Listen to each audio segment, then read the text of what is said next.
Morning for a typical American family in 1900 began long before dawn, with the housewife engaging in a battle with the massive cast-iron stove. This black 100-pound monster was the heart of the home, but it demanded endless care. First, the cold ash had to be cleared, avoiding the acrid dust that would instantly settle on everything. Then came the trek for coal or wood. Simply to boil a kettle, she had to carry a 20-pound bucket of fuel. Lighting the stove was an art. Kindling had to be stacked just right to catch the fire quickly. The kitchen would immediately fill with heat and soot, and the woman's face would be covered in grime before the children even woke for breakfast.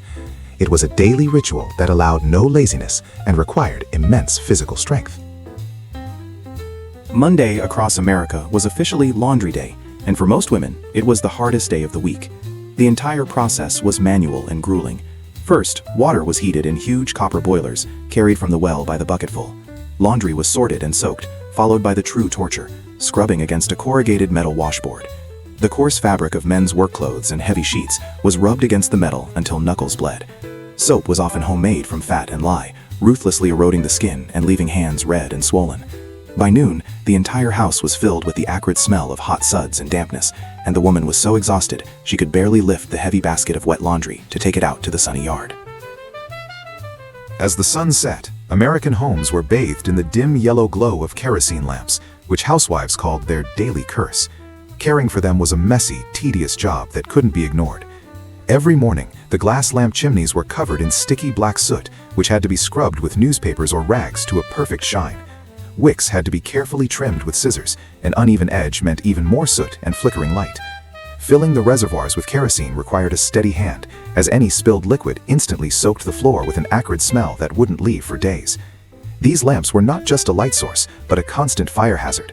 One careless move by a child or pet could turn a cozy parlor into a blazing torch in minutes. Tuesday in an American home was ironing day, a trial requiring not just patience but immense physical strength. The irons of the time were solid chunks of cast iron, weighing between 5 and 10 pounds. They were heated directly on the scorching surface of the stove, and a housewife always kept at least 2 in rotation. While one was in use, the other regained heat. To check if it was ready, she would quickly spit on the hot base. If the saliva hissed and bounced off, it was time to start. The main challenge was temperature control. An iron too cool wouldn't smooth the starched collars, while one too hot could instantly scorch expensive fabric. By the end of the day, the constant lifting left women with aching shoulders and backs, and their hands covered in small burns. Pressing piles of bed linens, men's shirts, and multi-layered skirts turned into an endless ordeal of heat and weight. Before the era of electric refrigerators, storing food in the U.S. was a complex logistical operation. Every home had an icebox, a heavy wooden cabinet lined with metal. The hero of the city streets was the Iceman, who delivered massive blocks of ice harvested from frozen lakes each morning. A housewife would place a special card in the window, signaling how many pounds of ice she needed that day. The Iceman would hack a block with tongs, hoist it onto his leather-clad shoulder, and run it into the house. The ice was placed in the top compartment, where it slowly melted, cooling the milk and meat below. But this comfort had a price. The drip pan for the meltwater had to be emptied daily. If forgotten, the kitchen would turn into a swamp, and the food could spoil from the excessive dampness. Without vacuums, the battle for cleanliness in the 1900s was a true war of attrition. Dust was considered the main enemy of health, and housewives used the most unusual methods to tame it. For sweeping floors, they often used damp sawdust or even used tea leaves, scattering them over carpets so the dust would stick to them instead of rising into the air. Once a week, rugs were hauled into the yard and hung over special bars. A woman would take a heavy rattan beater and strike the carpet until the gray clouds stopped flying. It was a noisy, dusty chore that all the neighbors could hear. Inside, every piece of furniture was dusted with ostrich feather dusters, which often just moved the dust from one place to another.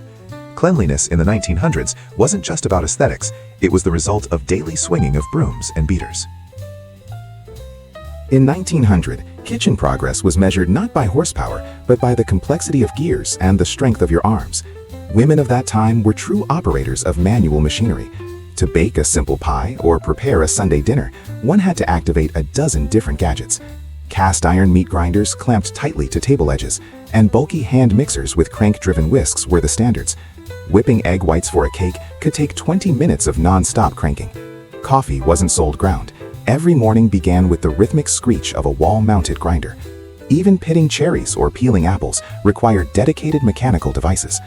All this manual progress created a constant kitchen cacophony of clanking metal, creaking wood, and the heavy breathing of a housewife for whom cooking was a true athletic feat.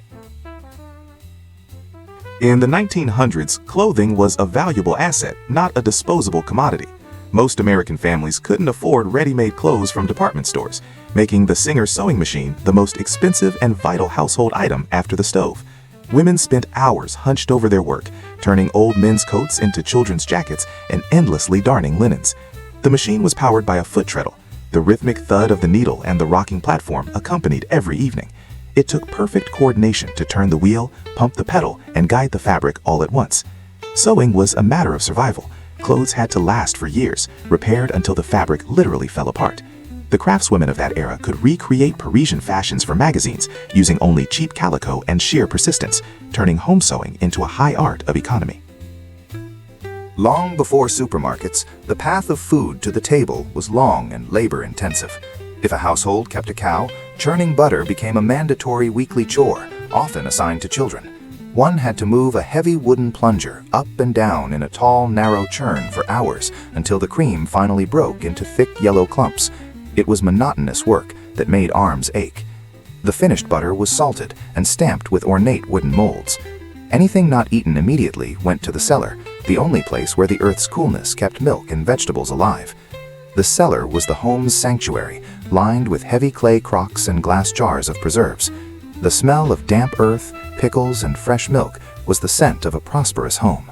But maintaining this abundance required constant monitoring of temperature and cleanliness in every cold corner. Footwear in the 1900s was one of the most expensive purchases, cared for with religious fanaticism. Men's boots and women's lace-ups were made of stiff, natural leather that required daily softening and polishing.